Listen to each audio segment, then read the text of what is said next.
Olá, meu nome é Cristiane Mate de Matos, eu sou pedagoga, tenho pós-graduação em neuropsicopedagoga e também tenho pós-graduação em educação especial e inclusiva.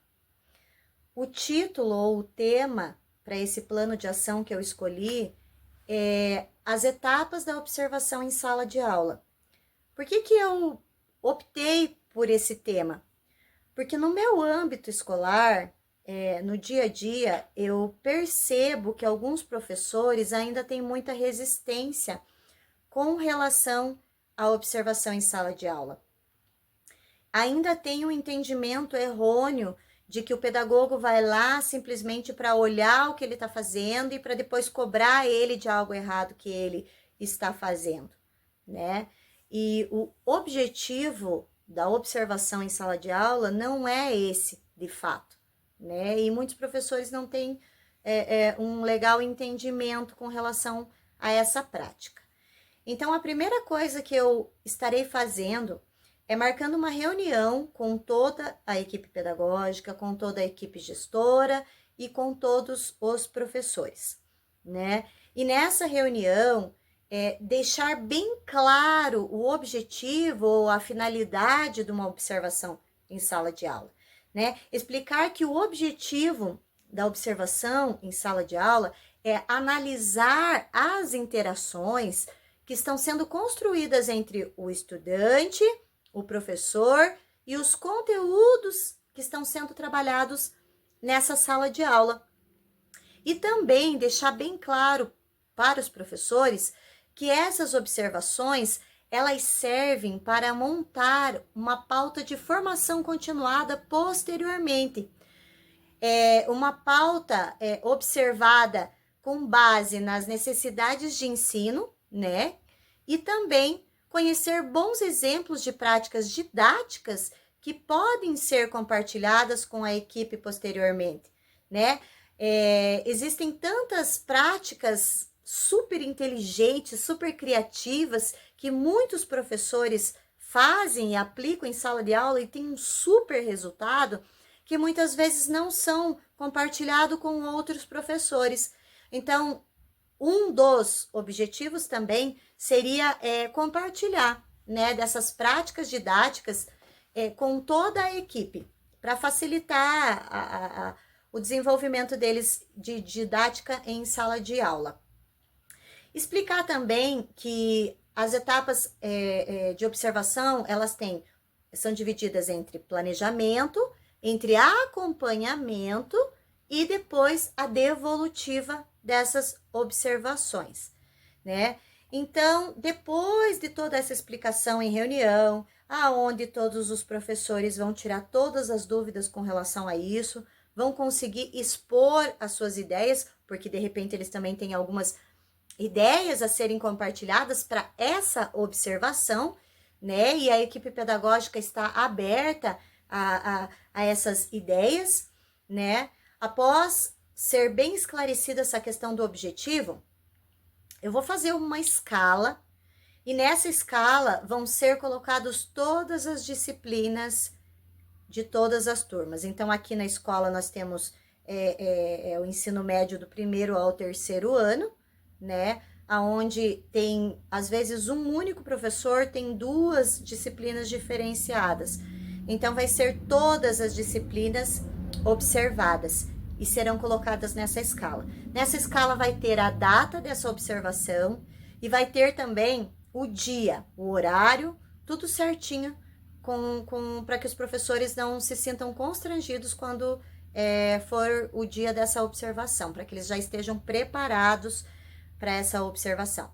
Essa escala ela ficará na sala dos professores, onde todos eles vão poder estar indo lá e olhando qual vai ser o dia e o horário da observação da aula dele, tá? Após essa prática, essa escala ser colocada em sala, mesmo assim, no dia específico de cada observação, eu estarei procurando os professores e estarei falando para eles, avisando antes da aula, ó, em determinado tempo eu vou estar na sua sala fazendo observação, para que ele já vá se preparando para isso, tá? Eu vou citar aqui uma situação-problema de uma observação em sala de aula. Então, eu entrei na sala do segundo ano, tá? O professor Luiz, da disciplina de História, já tinha avisado ele que ia fazer essa observação. Sentei na última carteira. A observação, ela consiste em não se intrometer na aula do professor, né? Não interferir na aula do professor em momento nenhum. Seja lá o que aconteceu ali, o professor, ele está apto ele tem essa autonomia de conduzir toda essa aula. Então, eu sentei lá atrás, não interferi em nenhum momento na sua aula, né? Fui com a minha ficha de observação, com perguntas pertinentes à observação dessa aula, e fiquei lá atrás observando as interações construídas entre o professor, entre o estudante e entre o conteúdo que estava sendo trabalhado naquela aula, tá? Após essa observação, eu pedi licença para o professor, expliquei para ele que seria passado um feedback das anotações para ele durante a sua hora atividade. Posteriormente, né, quando esse professor ele estava em hora atividade, eu entreguei para ele uma cópia das anotações pertinentes à sua aula, para que ele já pudesse ir se familiarizando com a conversa, né, que a gente ia ter a partir daquele momento, e fiquei com uma ficha comigo.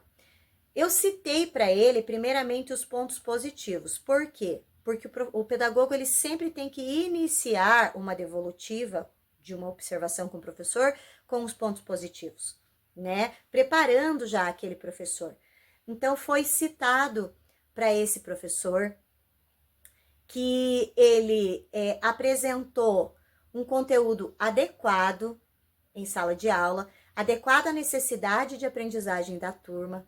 Ele também tem uma boa interação com a turma. Ele também usa de diferentes recursos para uma melhor aprendizagem. E tudo isso são qualidades e pontos positivos que nós podemos compartilhar com outros colegas que, às vezes, por um motivo ou outro, não têm essas mesmas qualidades, né? Então, essas qualidades foram muito fortalecidas e expressas para esse professor, para que ele possa compreender que lá na frente, quando houver um planejamento de uma formação continuada, ele vai poder contribuir, né, com essa experiência dele, com outros professores que às vezes têm dificuldade nessas qualidades que são tão fortes nele, né? Então foi deixado muito frisado essa questão dos seus pontos positivos.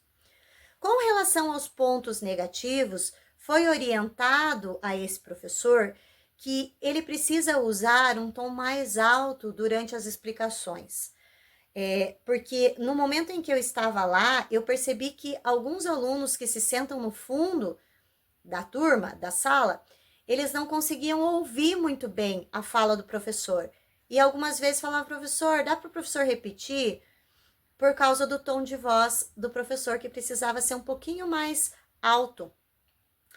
E também percebi que é muito importante a questão do professor fazer a retomada dos conteúdos anteriores, fazendo com que os alunos relembrem fatos que podem ter passado despercebido.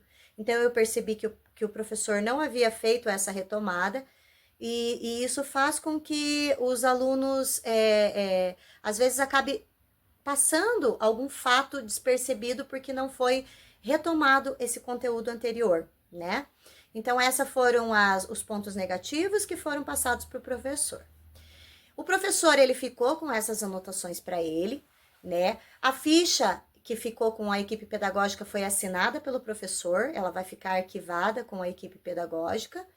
E essas orientações que foram dadas pela pedagoga, tanto essa quanto as demais experiências que foram feitas de observações em outras turmas e disciplinas diferentes, elas serão colocadas como um resultado final desse processo, em um planejamento de formação para toda a equipe docente, compartilhando com os pontos positivos e entre todos os erros e os pontos negativos, a gente fazer desses pontos negativos uma oportunidade de ensinar de maneira efetiva. Lembrando sempre que nós temos os estudantes como protagonistas da nossa instituição, da nossa escola, né? Então, a gente tem que procurar fazer sempre o melhor das nossas práticas didáticas para que esses protagonistas sejam bem-sucedidos posteriormente.